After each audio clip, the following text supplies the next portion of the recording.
Pour ne rien manquer, abonnez-vous maintenant. Tout compte fait avec l'oncle Picsou du matin, Éric Revel. Bonjour Éric.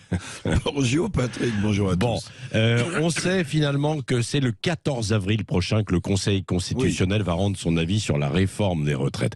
Quelles peuvent être les hypothèses Alors, plusieurs hypothèses, plusieurs scénarios pour cette décision. Le premier scénario, le Conseil retoque entièrement la loi et le gouvernement, évidemment, est dans l'obligation de la retirer, mais c'est très peu probable. Deuxième scénario, quelques mesures comme l'index senior ou le CDI senior, vous en souvenez, à l'essai dans plusieurs départements. Ces deux mesures, qui concernent l'emploi des plus de 55 ans dans l'entreprise, ces deux mesures sont retoquées.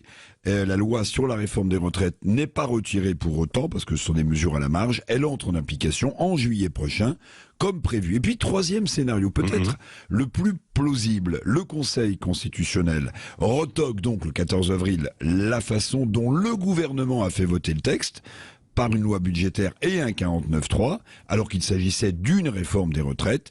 C'est donc dans cette hypothèse, sur la forme et pas sur le fond, que la loi est retoquée, sans toucher d'ailleurs, au passage à la recette qui passe de 62 à 64 ans le départ à la retraite. Dans cette hypothèse, le Conseil constitutionnel ménage finalement une porte de sortie à Emmanuel Macron, qui peut reprendre sa loi et réouvrir des négociations avec les syndicats. Oui, alors on le sait, une partie des sages, des 9, a été nommée par Emmanuel Macron. Quelles décisions vont-ils prendre? Politiques ou véritablement juridiques? Oui, c'est ça. Les 9 membres, d'abord, c'est 6 hommes et 3 femmes, dont un tiers est nommé par le président de la République, un tiers par le président du Sénat et un tiers par le président, la présidente de l'Assemblée nationale. Alors vous avez raison, Patrick. La décision sera sans doute plus politique que juridique, parce que ces membres sont des anciens politiques pour la plupart.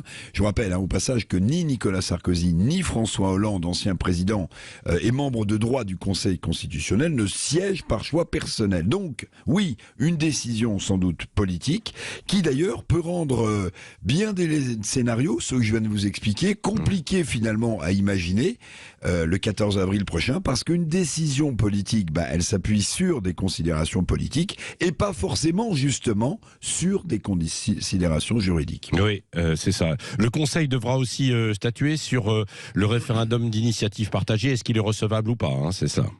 Oui, vous avez raison, il y a aussi ça qui est très important, le Conseil qui va rendre son avis sur ce référendum demandé, rappelons-le, par la gauche. Là, il y a fort à parier qu'il acceptera la tenue de ce vote populaire sur la réforme des retraites, ne serait-ce que pour calmer le courroux de la rue, mais rappelons-le, pour se tenir, il faut 10% du corps électoral, c'est-à-dire pas loin de 5 millions de personnes réunies, le tout en moins de 9 mois. Alors ça paraît bien lointain quand même pour calmer la colère contre cette réforme des retraites. Donc, date importante, retenons-la, le 14 avril prochain, le pays a rendez-vous avec son Conseil constitutionnel, organisme plutôt discret d'habitude et qui n'aime pas du tout la lumière des caméras et des médias. Une décision lourde de sens pour nos institutions, pour le dialogue social, pour l'avenir, bien sûr, des retraites et importante pour Emmanuel Macron et les 4 ans de pouvoir qui lui restent. Oui, merci beaucoup, Éric Revel.